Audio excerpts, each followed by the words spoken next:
Welcome to the Titan Table Talk. I'm Derek Bohlman, along with women's basketball coach Maya Smith. And Coach Smith, a couple games this past week since the last time we talked. A rough one against Milliken, really rough start, but you bounced back with a big win against North Central. Let's get into that game a little bit. I was unable to be there. Tell me from your perspective what the game was like. The Milliken game or the North Central game? North Central. We talked Milliken after Milliken, so we'll go straight to North Central. Good. North Central. Actually, it was a slow starting game as well. We did not shoot the ball as well as I would have liked. We forced some turnovers, but then didn't necessarily convert those into points. We're still battling injury, and I've noticed a lot of things about this team. We need to be able to practice, and with the injuries, we're not able to practice, both as individuals and as a team. So, like today, we have a JV game tonight. We literally have 5 able bodies to practice for the varsity, and that's it. So we're just doing some shots up and some individual workouts today. Totally taking the day off tomorrow, just to try to get ourselves a little bit more healthy for the end of the season run. Well, I understand the getting healthy part, and people listening hear my voice, so I'm sure they can understand that. The stat that jumped out at me, and I was talking with Tyler about this before you walked in for the interview, you out-rebounded them 46-32, which is kind of nice to talk about, but the big one, 17-1 on offensive rebounds. You only allowed them 1 offensive rebound. Yeah, we did a very nice job. Actually, we rebounded well against Milliken, too, and just didn't get that win, as you pointed out to me, which I could not believe. But, yeah, the rebounding against North Central was really good. Kelly Carlson was in taking care of things, and, of course, Lauren Huber was just outstanding on the boards. Yeah, Kelly Carlson had 6 offensive rebounds. Your next offensive rebounding leader? Megan Moody. Yeah. With 4, 3 for Sawyer White, 2 each for Caitlin Heller and Kate Palmer. And Lauren Huber. I said Lauren Huber had 6. So, yeah, leading the way there on the offensive boards. Pretty good there. You mentioned the shooting wasn't that great, but when you have 17 offensive rebounds, you still, if I take those 17 rebounds away and count them each as a shot, instead of 71 shots, that knocks you down to 54. You still took more shots than they did. Yeah, and again, they hit some of their first-time looks. So that was, come down and get 1 shot up and it goes in. So that's part of it. But also I do think if there's an area that we've grown this year, it's absolutely both ends of the rebounding spectrum. And it definitely shows in the stats. You talked about turnovers. You did score 22 points off turnovers compared to their 10. So maybe slightly better than you imagine, but still something you want to improve in. Well, let's look ahead. We got senior day coming up. You've got, I believe, 5 seniors on the team. I'll let you pick the order to go in on those seniors. No, in that specific order. Caitlin Heller is a senior point guard for us. She's been having a really good year, taking over the point guard position from Brooke Lansford, which I got to shout out. My jersey today is for Brooke Lansford and her Kansas City Chiefs. But, Caitlin Heller does a great job for us at point guard. Kelly Carlson is either started for us or came right off the bench as a 6th man in the post part. Meg Moody had a good game against North Central. Claire Rutherford doesn't play a whole lot, but is such an integral part of our team. And then Miss Emily Collins is the one in a boot right now. So she's not been very active at all lately. Well, let's go. I'm going to go in the order that you just went in. Let's talk about them off the floor. What type of ladies are they? Let's start with Caitlin Heller. Nursing major. Going to come back for a 5th year next year. We're really excited about that. The only person that we will have take advantage of the extra COVID year. Again, very aggressive. Has a really cute boyfriend. I don't know if I can say that or not, but he's one of my favorites. Just all around, really a solid person. Knows her direction in life, wants to follow her plan, and gets it done.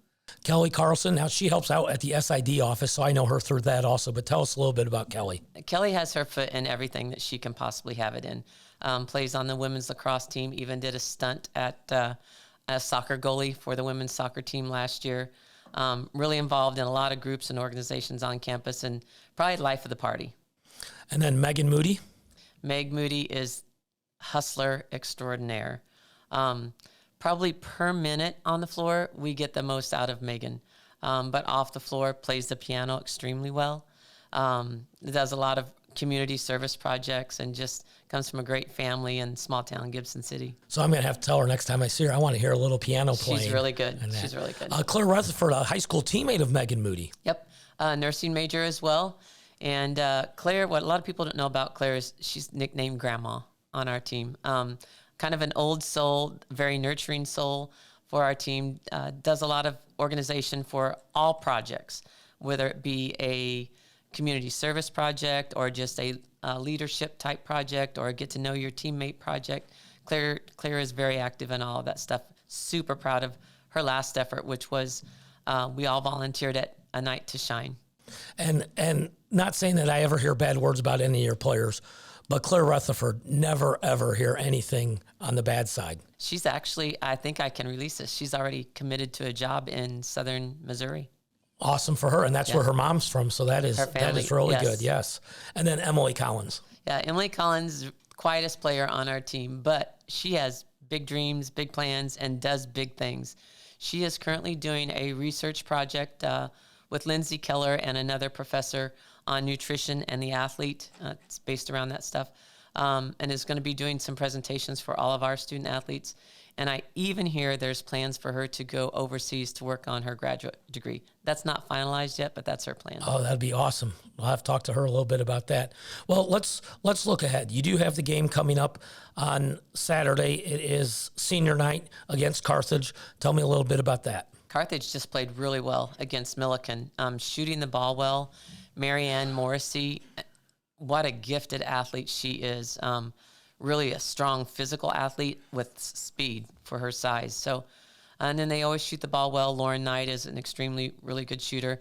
They kind of remind me a little bit of my team last year in terms of outstanding point guard, great three-point shooters, and working that direction. They're full court pressing more this year than they have been in the past, and certainly a team that is improving each and every game. Well, there's still 2 games for everybody to play except for yourself, basically, as far as the standings go. North Central also only has 1 game, but they're out of the postseason. But we're pretty much set on where everybody's going to be seeding-wise because of how the tiebreakers fall. Milliken 1, Carroll 2, Augustana most likely 3, Wheaton probably 4, Wesleyan 5, and Carthage 6. There'll be some ties there, but tiebreakers would tend to fall that direction. So that means probably traveling to Wheaton for that quarterfinal game. Any thoughts on, I'm going to ask you about Augustana too, because that's the other possibility that could happen. Thoughts on getting Wheaton in that first round?